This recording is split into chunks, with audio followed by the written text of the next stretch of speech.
Maharashtra news. आमदार मंगेश चव्हाण यांचा 40 गावात उद्योग व रोजगार निर्मितीचा एक पाऊल पुढे। दावोस येथे मुख्यमंत्री देवेंद्र फडणवीस यांच्या उपस्थितीत 40 गावसाठी 15,000 कोटींच्या SAF महाप्रकल्पाचा सामंजस्य करार। ऊस, मका, कापूस, बांबू आदी शेती उत्पादनांपासून बनणार विमानाचे हरित इंधन। महाराष्ट्राच्या औद्योगिक आणि हरित ऊर्जेच्या भविष्याला नवी दिशा देणारा ऐतिहासिक क्षण दावोस, स्वित्झर्लंड या ठिकाणी घडलाय।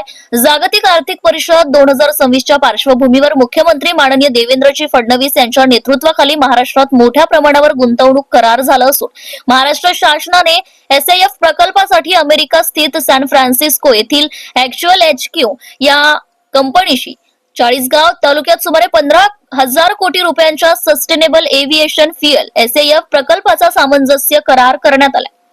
शेतीतील टाकाऊ अवशेषांपासून विमानांसाठी वापरल्या जाणाऱ्या हरित इंधनाची निर्मिती करणारा हा देशातील मोजक्या आणि जागतिक दर्जाचा महाप्रकल्प 40 गाव येथे उभारला जाणार असून यामुळे तालुक्याच्या औद्योगिक नकाशावर सुवर्णाक्षरांनी नोंद होणार आहे।